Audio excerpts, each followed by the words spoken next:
Welcome everyone. I'm Monique and this is the True Worth podcast. I am really excited tonight to have with me my guest Sally Porteous from Red Lanyard. Welcome, Sally. Thanks, Monique. Thanks for having me as your guest. Oh, look, fantastic to have you here. And tonight we're going to talk about the true worth of events. And I think, as we know, over the last few years, it has been a really tough time for everyone in the events sector. And we've all really missed those amazing experiences that we have at events. So I think it's going to be fascinating to talk to Sally around her experience with that and why events are so important to her. Now, I've known Sally for a long time now, more than 10 years, definitely more than 10 years. I think we first met back in the Fostering Executive Women program, which is an alumni program of the QT Business School, which we are both alumni of. So yes, we've known each other for a long time, and Sally has helped me produce quite a few events over the years, and so that's been fantastic. And she's always amazing at making that all come together. So really excited to talk with her tonight. So just to introduce Sally, she has unwittingly and unknowingly been involved in the planning and coordinating of events since she was a teenager, coordinating local fairs, school fetes, real estate roadshows, sales conferences, and community engagement activities. But it wasn't until Sally was well through the first act of her career journey that she realised that the activity she had always managed to incorporate into every job was actually a career she could pursue. So in 2011, Sally embarked on a journey of curiosity to see if this thing people called event management was indeed something that could hold her attention for Act 2 of her career. Volunteering for a year, then securing community festival production gigs, Sally discovered that this was in fact something she could do forever and had in fact already been doing it most of her life. Sally is a passionate advocate for creating remarkable audience experiences that are worth remarking on. And she has created 3 pillars of support for her event community. Red Lanyard is the production company, supporting people and organisations to create their best work. Event Planners Workshop is creating space for people to learn, play and test their work. And the Event Managers Network encourages connection, collaboration, belonging and support. Still a work in progress, Sally continues to create meaningful event experiences, give others the confidence to do the same, and connect a vibrant community to make magic in the world. That sounds wonderful, Sally, making magic in the world. I love that idea. And definitely that's been my experience of working with you over the years. I think we all want our events to be magic experience, don't we? We do. Yeah. What do you think contributes to making that magic? When people really focus on what it is that they want to create for their audience, I think. Yes, yeah, definitely. If people can resist the temptation to get bogged down in the logistics and keep their audience front and centre, they will create something amazing. Yeah, excellent. And how has COVID impacted on that? How do you think that it has changed the way we engage with events, or what our experience is with events, since this COVID era? Well, I think to give kudos to local councils first and foremost, and state and federal government who kept doing events. They kept showing up. They kept putting events on for the community, and they kept trying, even though, it could be shut down at a moment's notice. I think it was really amazing that the local councils particularly kept putting on their community festivals. So that was really exciting. And it gave the community and people confidence that they could still book. They still needed to book for events, even though, it's not that hard if it gets cancelled or postponed. So it built a lot of trust. It took away a lot of the fear, I think. As things have gone on and on and on, though, I think people sometimes aren't sure what to do. Yeah. So we want to go to things, and probably 6 months ago, we were booking them. We were booking tickets with the expectation that COVID would come and go and we'd be able to go to our event. now with the various flus and different things around, people are holding out. They're still booking tickets, but they're waiting a lot longer. Yeah. What that means, though, is the rest of the industry isn't really accommodating or catching up with that. So as planners, we still have to pay deposits in the same timeline. We still have to sign contracts with the same timelines, give final numbers with the same timelines when people aren't actually booking, you know, even 6 weeks in advance, which they might have done once before. They're booking a week in advance. So that probably for me is what's been the biggest change. People aren't sure what to do, so they're booking a lot later to come to things. Yeah, so they'll leave it until quite near the event time before they make a commitment to come. Yes, even if you offer, you know, 100% refund guarantee. Yes. I think the start of COVID put a lot of fear in people that, you know, they didn't get those refunds, but I can assure everyone that the refunds are done like that. Yes. I've experienced it myself, and everyone's doing the right thing, which is great. Yeah. So it's really it's introduced a lot of uncertainty, hasn't it? You know, from what you're saying there, is that people then afraid, what if it gets cancelled, or what if the event doesn't get cancelled, but I get COVID and then I can't go? You know, so there are all these sort of complexities to it, because it's not just a simple thing of, yes, I really love to go to that and I'm available and, you know, I'll book a ticket. So yes, there's a lot more complexity and so much uncertainty. So do you think there's a bit of a temptation then to just say, well, I'm going to stay home and watch Netflix, or I'm going to have my make my event online instead? So do you think that people have come to undervalue a bit that meeting face to face in a live environment? On the surface, yes, they do need to keep being reminded. So as event planners, we have to keep reminding people what it's like to go to the concert versus put the CD in the CD player, or turn on the MP3 player, or play that song in your phone. I really encourage people to try and just remember what it feels like to experience that collective energy. And that's what we get at an in-person event, as you know. And you just can't replicate that online. You just can't. No magic will create that space, no matter what the experts are telling you. Yeah, for sure. It's something different altogether, isn't it? So collective energy, I think that's a nice way to say it, or that gives that idea that actually when you put, you know, a few hundred heartbeats together in one space, it's a different experience, isn't it? It is. Yeah, it is. And even if, you know, I've been to concerts, for example, where I've driven to the concert. The Cat Empire is a great example of this. I drove to the concert down the coast, so I couldn't drink a drop because I had to drive home. I'd never seen this band before.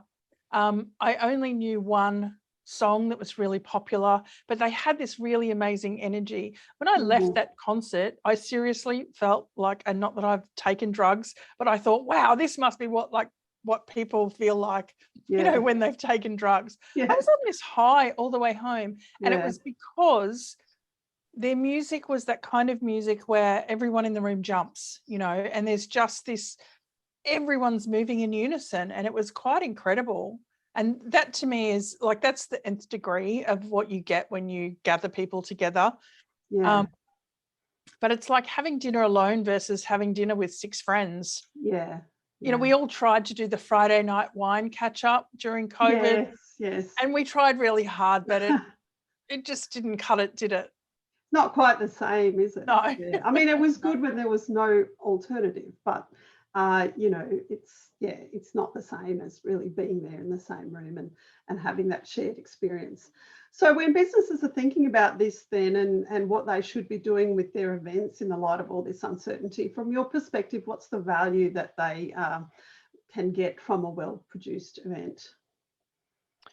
They get to take the activity that they want to share. So when you say a well-produced event, to me, that's an event where the person who is delivering the content, the person that wants to create the transformational experience for the people that are coming into the room, that person has delegated the planning tasks either to somebody else, or they did them 6 months ago and it's all done and dusted and finished and they don't ever have to worry about it.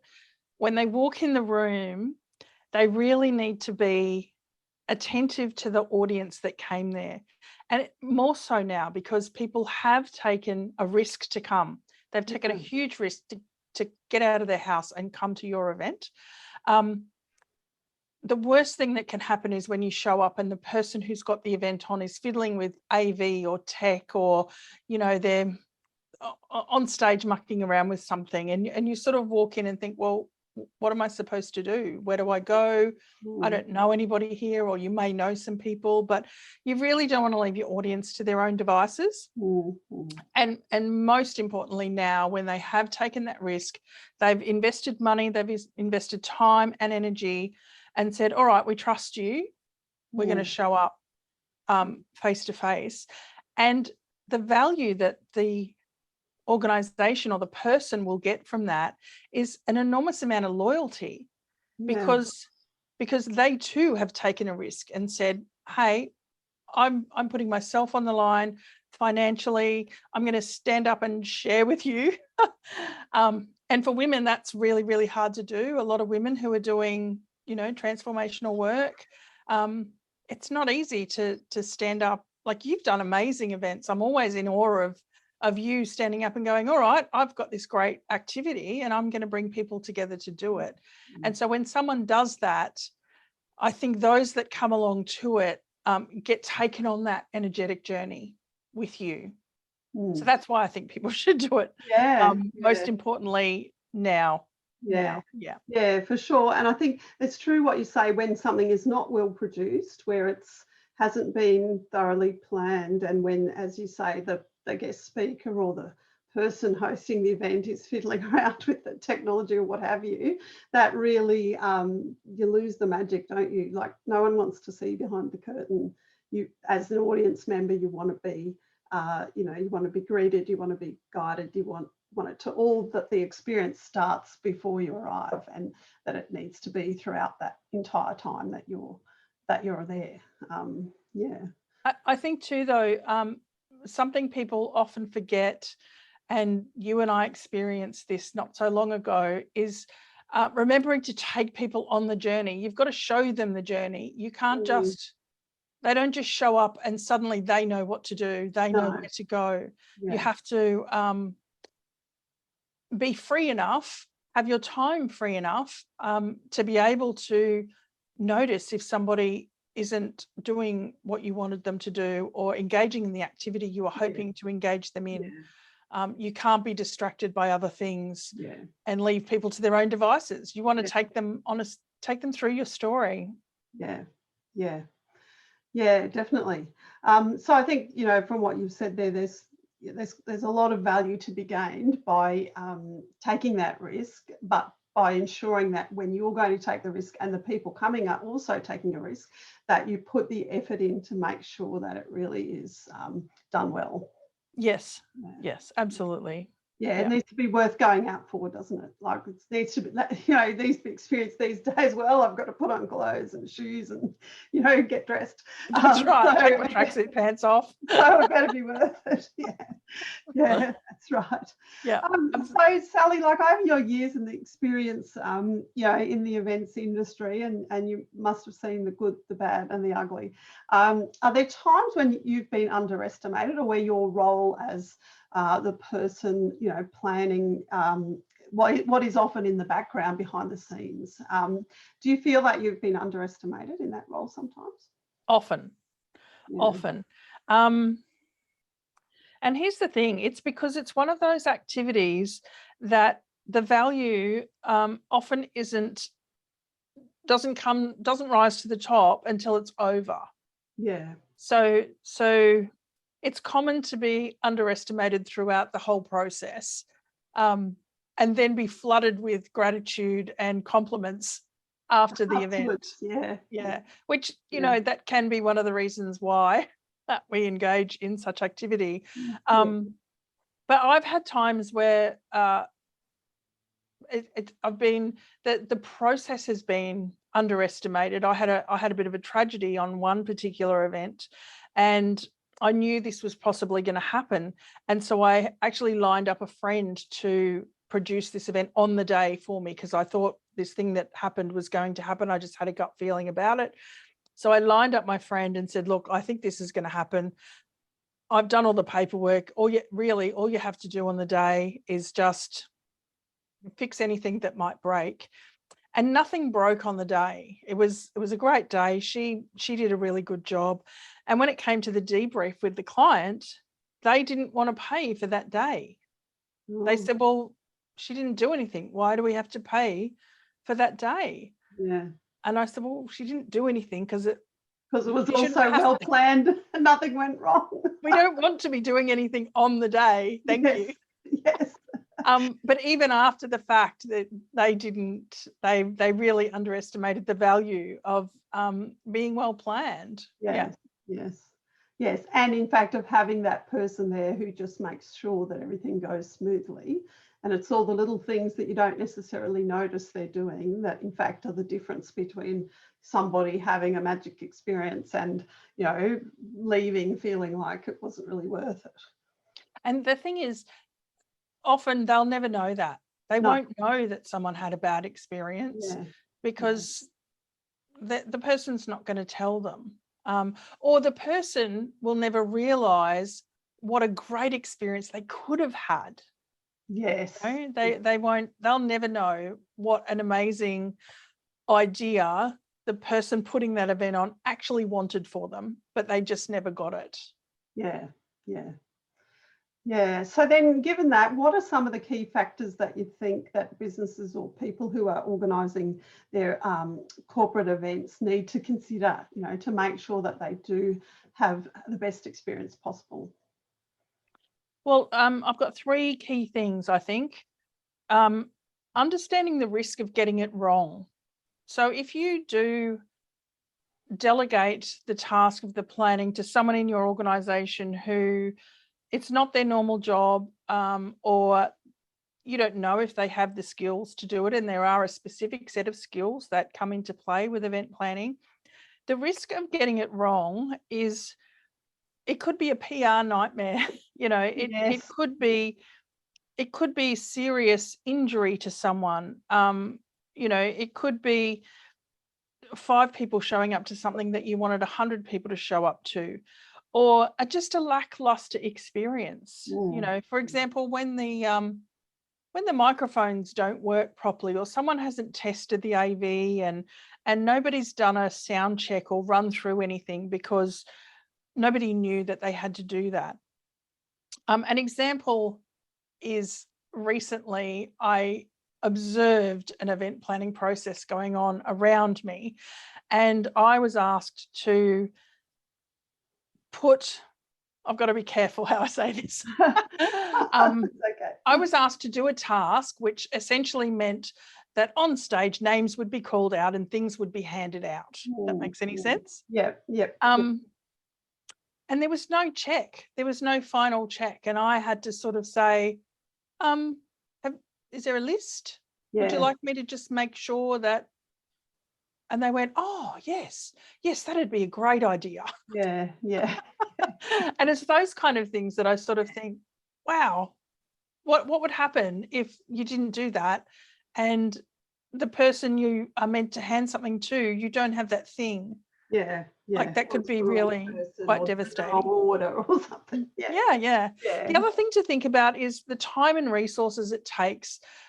I think that is seriously underestimated all of the time. People don't realise when you send one email to someone to say, oh, I'd like to get a quote to book your venue, for example, you're talking about probably 30 to 50 emails that are going to go back and forth just to get a quote. Like that's not even booking the venue. And if you think there's 3 to 5 minutes in every email, now if that's not that person's job, that's time they're not doing their other job that they're meant to be doing. And I think that's the thing that I find most astonishing. And if we're talking about EAs and PAs in organisations, they will just do it. So the third thing is the unidentified stress. And I can tell you, I can email people on a weekend, and I can email, marketing coordinators and assistants and EAs, etc., and they will answer me. They will answer me on a Sunday morning. Yeah. I don't need the answer. No.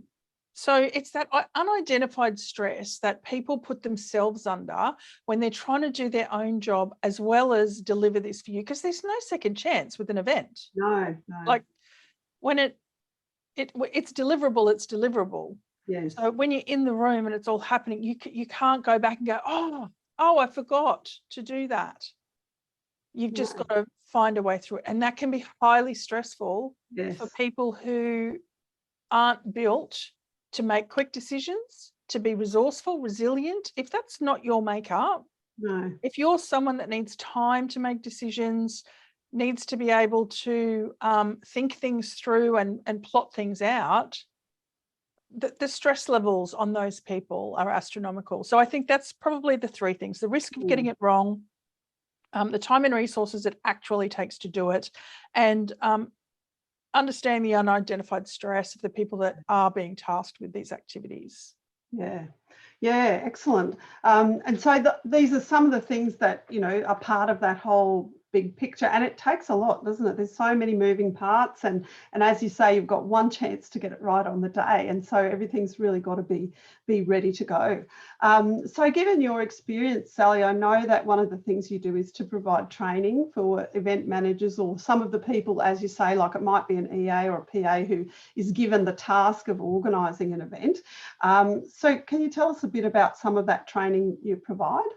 I can, yes. So ideally, it's taking people through a process. So I have a 12-step process, essentially, that I go through in relation to the event planning.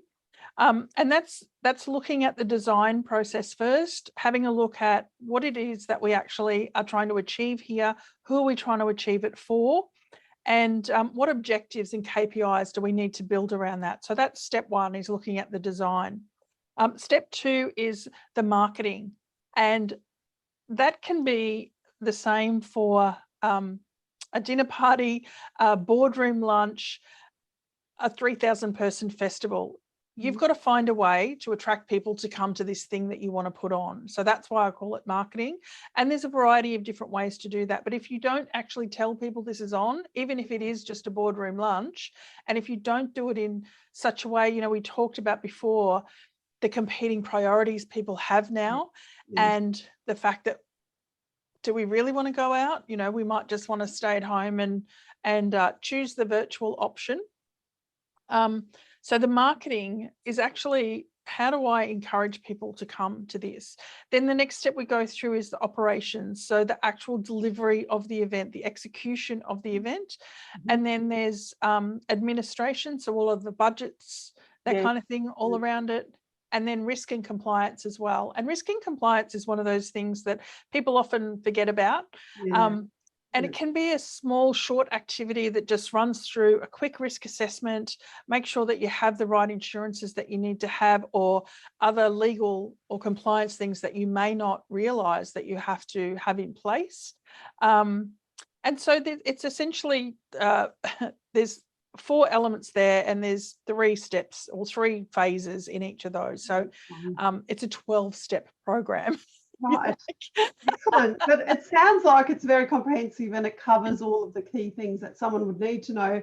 Let's say they've never, organised an event before, or this has been thrown on them by their boss and they don't quite know what to do. Or like you say, perhaps they've, organised a few things before, but they haven't thought about some of those things, like their legal compliance or getting their liquor license or their insurance or whatever it might be. That might be something they haven't come across before. So sounds like that provides a good checklist as well for them to make sure that it does. And look, one of the biggest takeaways I often find when working with people in that corporate environment is how to read a venue contract. A lot of people don't read the contract, or they don't understand the contract, and the pricing structures that venues can put together can be highly complex. And I've had clients not know that they've signed a contract worth $150,000. No, it's only $45 a head. No, Yeah. it's Plus all those $150,000. other things. Yeah. Yeah. Yeah, so it's those kind of things I think that people don't pay attention to, but there's so many tiny things, and often we know the best venues to go to as well. Sure, sure. And you've had the experience of working with certain venues before and certain suppliers, and so you know who's reliable and you know who does a great job and who's good to work with. Yeah. Yeah, and who has what already Mm. in the space, you know, does the venue already have AV included or is it extra, and all of those kinds of things. So there's the training element, which is the nitty gritty. That's for people that really, they need to know how to put the event on and they need the steps involved, but they don't have the time or desire to go to TAFE or do a degree or anything like that. It's just something that they have to do in their job. They might do it once a year and they need a procedure. Yes. So that's for that. There's also the coaching and the mentoring as well, though. So coaching is if you've done events before and you're doing them okay, but you just like a little bit more structure around it. It's getting a bit bigger now. It's getting a bit more complex now. The risks are a bit higher. It's a bit more high profile. And you just sort of want someone in your back corner that you can come on the journey with you and just sort of hold your hand and make sure that you're doing things as efficiently and effectively as possible. And then last but not least is the mentoring. And that's when you just need to call someone and say, hey, I don't know what to do here, or this situation's changed, or, you know, the venue's changed the contract on me. What are my options? Yeah. And so that's that bit more of a hands-off process. And I think it's just really helpful. Well, I've found anyway, the people that I've worked with, it gives people confidence. So the people who are producing the events, it gives them the confidence to produce the event. They know what needs to be communicated to the people who own the event, and the people who own the event can actually spend time on the content and the program and what it is that they want to deliver. And that's what I care about. Yes. That's my whole goal is how can I make this easier, better, more fun, less stressful. So when you're all in the room with the audience is feeling your excitement and your anticipation for what greatness is to come, not the opposite, which is often the case of your stress and anxiety and fear and, oh my God, what if this goes wrong? Yeah. So that's always my goal. That's what I hope to give people. Yeah, definitely. But what it really is taking care of all those things so that, as you say, the person who's delivering the event, or who is the host or the owner of the event, can in fact spend their time engaging with their audience and, you know, communicating with the people that they've brought to this and make that a magic experience for them. And you know where that came from, Monique? I had a wonderful experience for about 4 years. Much later in life, I learned that I could do a job as a promoter, as a music promoter. And I used to take bands on the road. Had no idea this was a job. I probably wouldn't be alive today if I'd have learned it was a job when I was 15. But I got to do this for about 4 years. And one of my favourite gigs was Human Nature. I got to take them on the road for 2 years. And they are always in the back of my mind because they are the hardest working band you will ever meet. And they turn up in the morning of their show and they do a rehearsal. They rehearse until lunchtime. They take a lunch break. They rehearse all afternoon and then they do the show of a nighttime, and they do that every single day on tour. But they employ the best sound engineers, the best lighting technicians, the best tour managers. Everyone around them are the best at what they do because they do nothing but focus on their show. That's all they do. And that's why they're, like, if you've ever seen a Human Nature show, the four of them together, they're precision. They're absolutely perfect. And that's what I say to people I really want for them. I want them to be the rock star. I really want everyone to just leave everything to everybody else. Just grab professionals to do all of that, because if I can encourage people to really dig deep into the content they want to deliver, that's the best thing for the audience. That's the best thing. But anyway, that's where that comes from. Yeah, for sure. Yeah. So I think you've talked a lot about a lot of the background scenes work, Sally. Like, and as you say, like that, you know, Human Nature might be the ones up on the stage, but there's so much that goes into, you know, producing an event like that or enabling them to be able to just do their job and sing. But there's also a lot of creativity in what you do, and in even just coming up with the ideas for the events, and throughout that whole process, so much that you need to bring to it. And I know we talked about this, and we worked on this a bit as part of the True Worth Discovery program, about how we nurture our creativity and how that helps us to bring something unique to every experience. And so I'd love to hear from you. How do you go about nurturing your creativity in your daily life? Well, I'm always learning something, and I'm always learning from great people, i.e. you.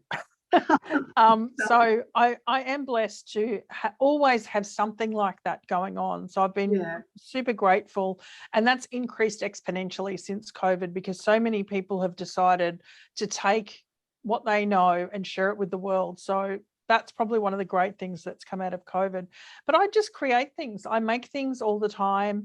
I don't consider myself an artist, but I do hope that one day I'll be able to write something. I'd like to be a playwright when I'm old and grey and sitting on my couch. I'd love to I'd love to write plays. But I think fostering creativity is just doing. You've just got to get up and do. You've got to try. I did learn. I went again. I'm living life backwards, so I went to university very late, and I did learn there to dig deeper into different subject matter, and I find that really interesting, because to me it seems the opposite of creativity. Creativity to me has always been chasing after the next shiny object, but digging deep into a subject, which is what I did 10 years ago. I'm in lots of different groups. I have varying different groups where I can talk about the things that I do, but I just keep working. I just keep creating things, really. I keep chasing different clients. People ask me all the time what kind of events I do. I don't focus on particular types of events. I focus on particular types of people. And I always want to work with people that are doing creative, innovative things. And that just, expands my mind exponentially. And I think it's true what you say, that actually, if you want to be creative, you just need to create. Isn't that it? So, I mean, you can think about being creative, but actually to just, create something, whatever it might be. So it doesn't have to be, a Mona Lisa hanging in the Louvre. No. It can be. And it doesn't have to be public either. No, not at all. I write every day. And sometimes it's just like diary writing. Sometimes I'll write a story, like I'll write myself into a story, and that's always a bit of fun. But I don't publish those. Nobody else sees those except me. Yeah, but that doesn't matter. No one else needs to see it. It's still a way that you're expressing yourself, as part of what you do every day. Yeah, absolutely. Yeah. Fantastic. So what do you think's been the greatest satisfaction from your professional career, Sally? It's been varied and lots of fun, and you've done lots of things over the years. So what brings you that satisfaction? Yeah. Right now, as I get older and older, like I said, it's the discipline of studying something a little bit further before I move on to the next thing. So I think the journey of discovering that I actually had a saleable skill. I never thought I was a jack of all trades. I used to call myself. I was just an administrator. I really didn't, people would say, what do you do? And, I'd say, oh, I work in an office. Like I didn't actually do anything that had a title. So discovering this and realizing that this was a thing that people did, and it's something I could say I found that really interesting. And even to today, I still find it a bit hard to name what I do. But that's probably been the most exciting part of this, discovering I had a saleable skill, and then the discipline that the study taught me, and going deeper into different subject matter. And now I do things like, I used to read probably the first 30 pages of any book before I run off with ideas. I'd start writing ideas on my notepad over here, and before I knew it, I was on a project, and that's it, the book's finished. now I read for 20 minutes and write for 20 minutes until I finish the book every day. Right. Yeah. And so I read it first, and I don't allow myself to make any notes Right. as I read it, because I want to retain it.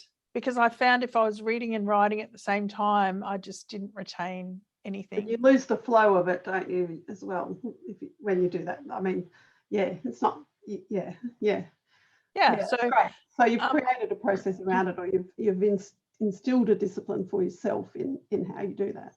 Indeed, that's exactly what I did. So just keeping working, really. Keep trying to show up. That's not easy.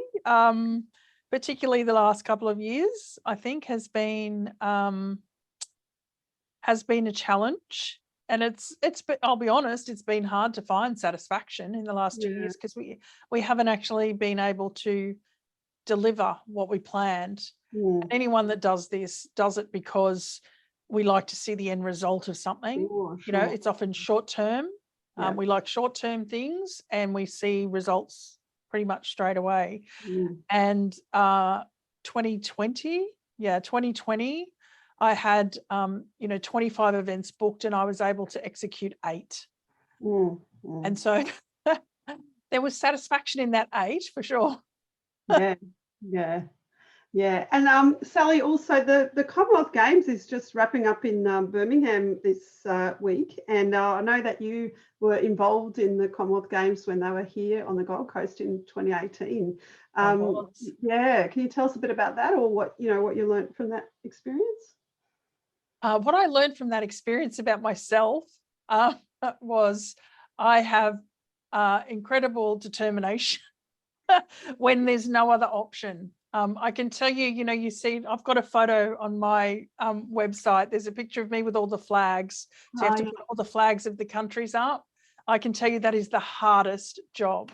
The hardest job is stringing those hooking the flags on, getting the rope right, and getting it up on that flagpole ready for opening day was the hardest thing I had to do there. And you can't not do it. No. Imagine if you were from that country and you up and your flag wasn't there. Sorry, I broke your flag while I was putting it up. So there's, retrospectively, there's an enormous amount of pressure. But I think you're moving so fast. Medal ceremonies. Doing medal ceremonies and finding, the funniest thing was finding the right people, because there's a set of rules and regulations around who is allowed to present a medal. Right. And at the beginning of the games, they must be this level of person from this country, et cetera, dressed in this way. And, they have to look at all this kind of thing. And of course, by the end of the 10 days, because you can't find it, there's not a lot I can say that won't get me in trouble. But I can tell you we have incredible people here in Australia that create amazing things. And that's what people don't see. People don't see that I was put on that event with 9 weeks to go. Yeah. The space that I was in, the first person put on that location was November the year prior. So I was put on in end of February.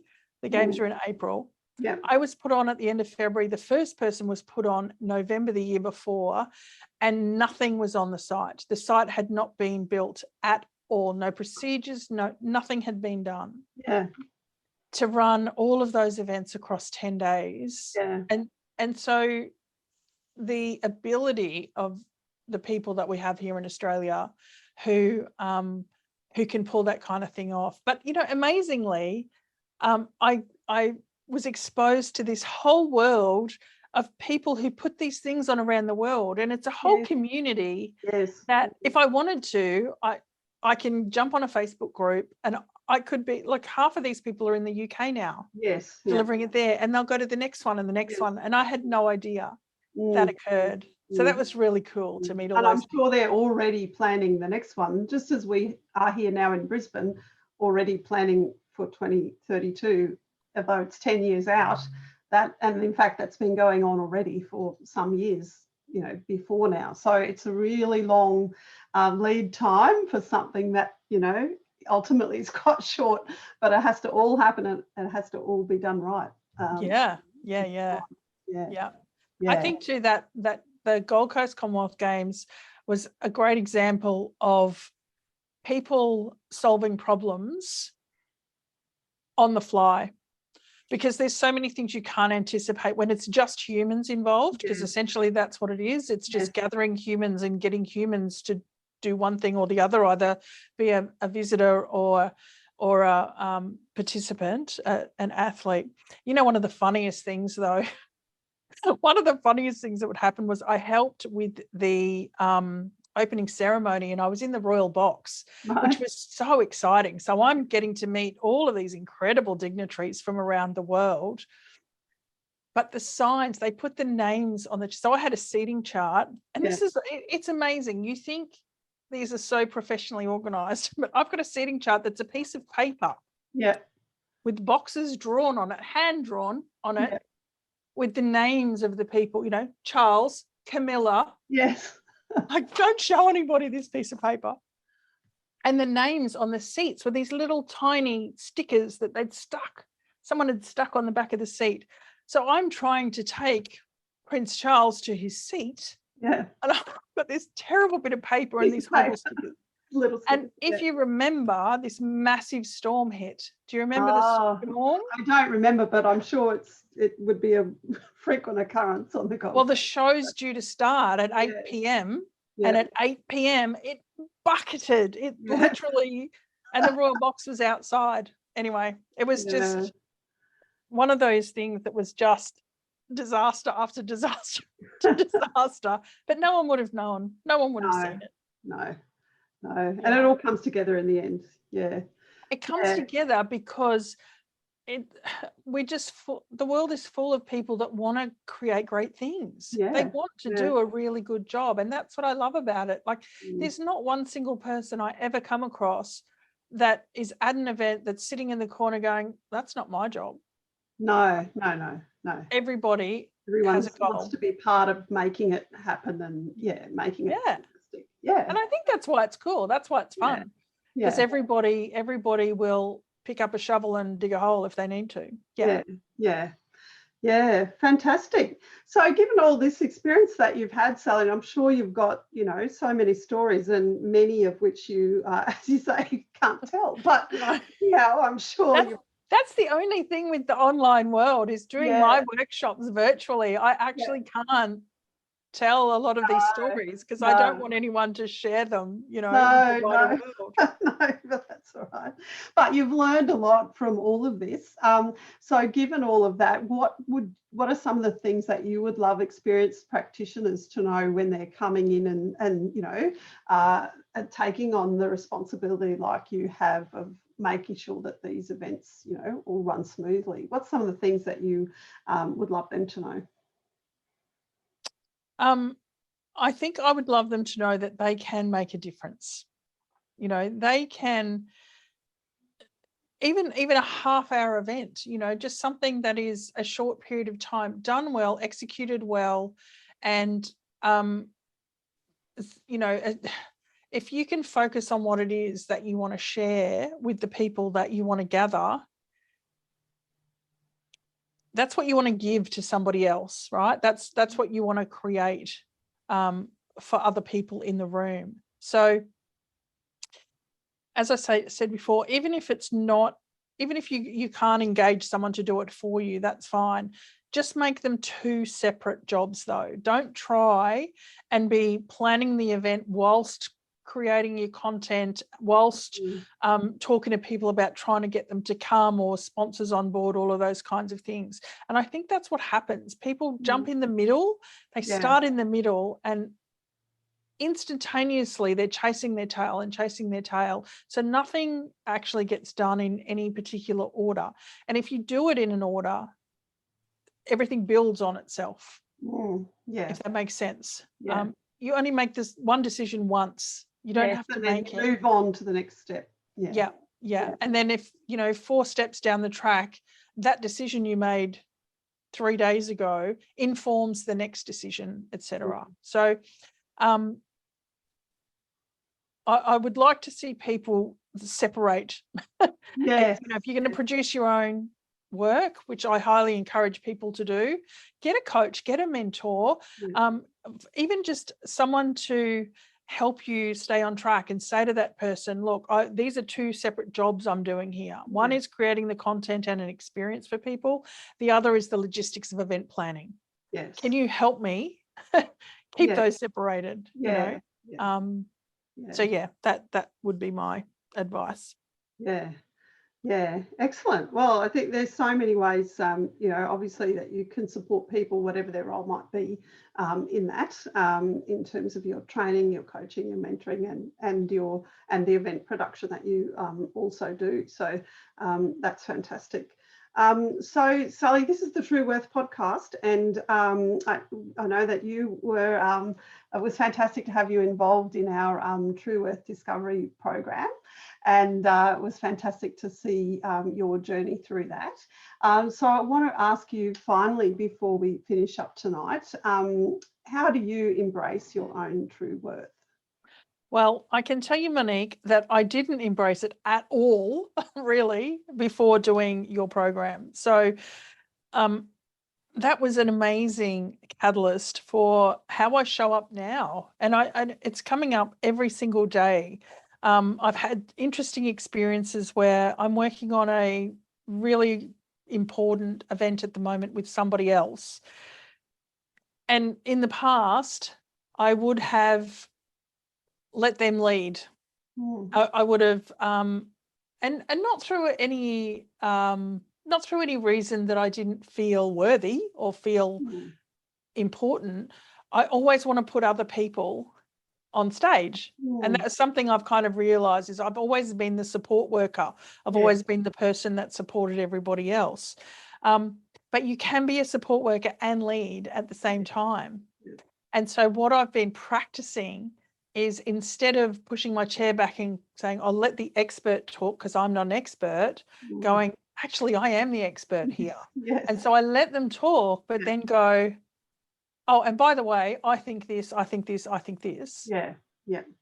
And I've noticed, I've really noticed, I don't and ah. I don't, how ironic. I don't and ah. I don't, I speak with conviction. Because, and I'm not afraid to give my opinion now, because you reminded me they employed the expert for a reason. Yes, absolutely. You are the expert. They chose you to do this. And so that is in my head every time I want to go subordinate, slide back. No, I'm doing them a disservice by doing that. I'm doing them, they're wasting their money if that's what I'm going to do.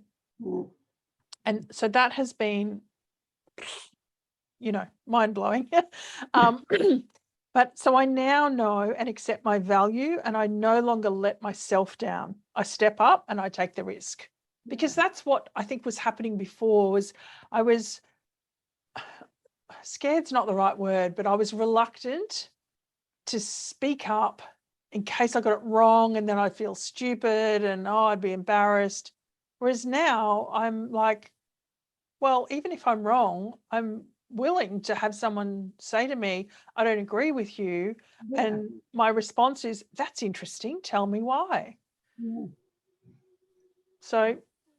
Fantastic. That's awesome, Sally. It's been amazing, Monique. I can't ramble on about it enough, really. No, and I can really hear, you know, in you saying that you've that you really are embracing that true worth from your own perspective, and you're saying, hey, I can do this, which, you know, as everyone listening in right now, they know that already, having listened to you for the past 40 minutes, hearing all about your experience and your expertise in events. So thank you so much, Sally, for being with us here tonight. It's been fantastic, wonderful to chat with you, and always, you know, always great to catch up with you. So thank you so much. Thank you for helping us all learn a bit more about the true worth of events, and thanks for being with us tonight. I'm Dr. Monique Beedles, and if this conversation has sparked your interest, I'd love to invite you to join us in the True Worth community. It's a place to learn and to share ideas, insights, and inspiration. You can find us at trueworth.mn.co.